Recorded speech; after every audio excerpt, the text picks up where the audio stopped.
둘째 아들이 중학교 3학년인데 얼마 전에 외할아버지 상을 당해서 3일간 이제 특휴를 받아서 그때 학교를 가지 않았는데 그 이후로 이제 9월 한 달을 계속 학교 가기 싫다. 그리고 왜 가기 싫었냐면 그냥 귀찮아서 가기 싫다 이렇게 해서 한 달 동안 계속 결석을 했습니다. 그런데 이제 10월 들어서는 그래도 일주일에 한 두세 번은 가서 그래도 조퇴도 맡아오고 이렇게 해서 조금은 이제 상황이 나아졌는데 이유를 물어보면은 그냥 귀찮아서 가기 싫다 이렇게만 이제 얘기를 합니다. 그리고 이제 또 뭐 학교도 좀 마음에 안 들고 선생님도 좀 마음에 안 들고 그래서 고등학교도 가지 않고 저 나름대로 이제 검정고시를 해서 대학 시험을 준비하겠다 그렇게 얘기를 해서 저는 이제 고등학교는 반드시 가야 된다 반드시 가고 대학은 나중에 너가 공부를 하기 싫으면 가든 안 가든 그가 너가 선택할 수 있는데 고등학교는 반드시 가야 된다 애한테 이제 그렇게 이제 얘기를 했습니다. 그 제가 이제 쭉 왜 이런 일이 일어난 거 저 나름대로 이렇게 한번 생각을 해보니까 지난 시간 동안 남편을 참 많이 이렇게 미워하면서 살아왔는데 그 가보로 이제 그 가보를 제가 이렇게 받게 되는구나 하는 이렇게 생각하니까 한편으로는 지금 이렇게 받게 되어서 그래도 참 다행이다. 이만해서 그래도 참 감사하다. 이런 마음이 들면서도 또 아직 제가 깨치지 못해서 그래도 좀 더 이 상황에서 지혜롭게 살려면은 제가 어떻게 해야 되겠는가. 그리고 또 지금 이제 기도를 한다면 또 어떤 기도를 해야 될 것인가. 그거를 스님께 여쭤보고자 나왔습니다. 네. 아니 참 이게 더 해야 돼요. 지금 한 거에 10배는 더 해야 돼. 지은 인연의 과보가 짓기는 태산같이 지어놓고 받기는 쬐끔 받고 어떻게 참에 쬐끔 하고 어떻게 해결을 하려고 그렇게 하지 말고 지금 받는 건 아무것도 아니니까 앞으로 갈수록 더 골치 아픈 일이 더 생긴다. 이걸 알고 있어라. 그걸 두려워하라고 하지 말고 알고 있으면 그런 일이 생겨도 어때요? 편안하죠. 이미 아이고 큰일 생길 줄 알 때 요만하게 넘어가거나 아이고 감사합니다. 다행입니다. 우리 옛날에 뭐 땜한다 그래? 액땜한다 이러잖아. 그죠? 그게 사실은 재앙이란 말이에요. 근데 우리는 그걸 긍정적으로 받아들이나 뭐라고? 액땜으로 교통사고 나가 많이 다쳐도 아이고 안 그래도 원래 죽을 운이라 그랬는데 뭐다? 이 정도로 다리 하나 부러지고 액땜하고 어때요? 넘어간다. 이게 긍정적 사고란 말이에요. 주어진 조건을 긍정적으로 받아들임으로 해서 이게 불행의 조건이 되지 않도록 하는 거다. 그래서 액땜이란 말이 그 참 좋은 말이에요. 그런 것처럼 일어나는 일들을 내가 더 이렇게 내가 받아야 할 과보가 더 큰데 아이고 기도한 덕택으로 어때요? 이 정도로 요거는 끝나구나. 아이고 기도를 했더니 그래도 탕감해서 요 정도 맛만 보여주구나. 이런 마음을 받아들이고 살면 어떤 일이 생겨도 어때요? 거기에 휘둘리지 않고 편안하게 받아들일 수가 있다. 그러니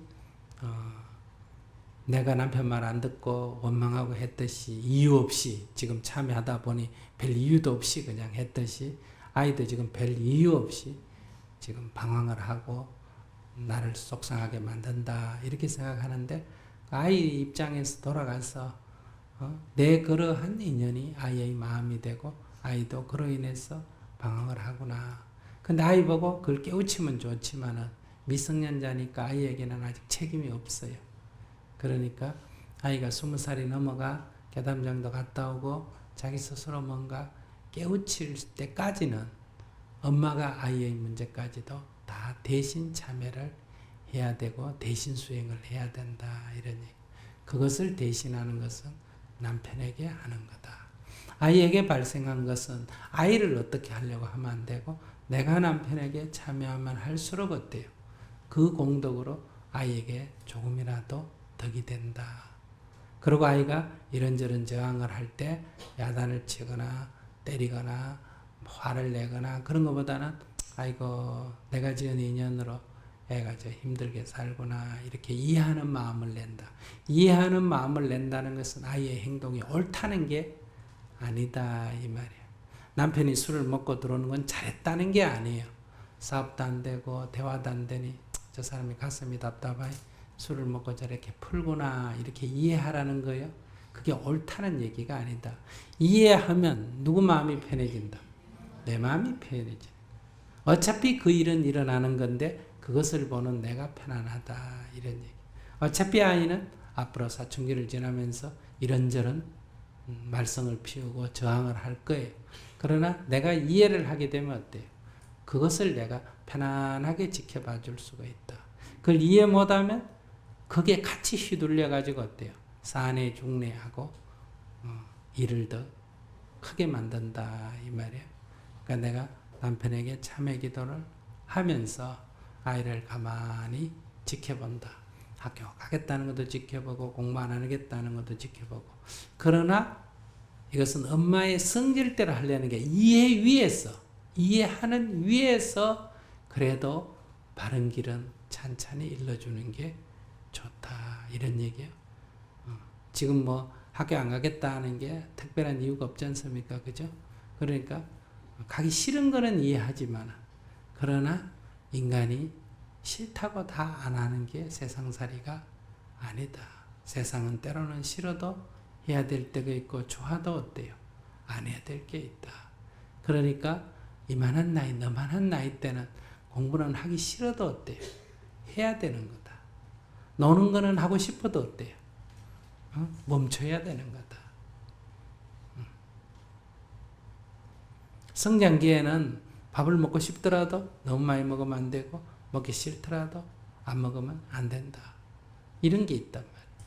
그러니까 그것이 너무 작은 일에 내 생각으로 개입하면 안 되고 큰 틀에서는 바르게 갈 길을 그래도 편안한 마음으로 일러줘야 된다. 그렇게 해나가면 될 거예요. 그래서 지금 말한 대로 고등학교는 다니도록 해주고 그래도 뭐 본인이 안 가겠다고 악을 쓰고 해가지고 휴학을 하면 그것 또한 뭐한다? 받아들인다. 뭐 한 해 늦으면 큰일 날 것 같지만 사실 한 해 늦어봐야 인생의 긴 인생에서 별 차이가 없어요. 여기도 다 대학 들어갈 때 재수 한 번씩 한 사람들 있죠. 그때는 뭐 한 해 떨어지면 굉장히 큰 차이가 날 것 같지만 지나놓고 보면 별 것 아니에요. 그러니까 그런데 너무 우왕좌왕할 필요가 없다. 지금 기도하는 거 흔들리지 말고 그대로 기도하면서 아이의 문제는 편안한 상태에서 이해하면서 얘기도 해주고 끌어도 주고 그러나 또한 이해하고 내가 편안한 상태에서 얘기하면 설득력도 있고 내 말 안 듣더라도 내가 편안하고 그런데 내가 내 마음을 놓쳐버리면 어떠냐 거기에 끌려 들어가서 같이 구렁텅이에 빠지게 된다. 그러니 정진을 계속하십시오.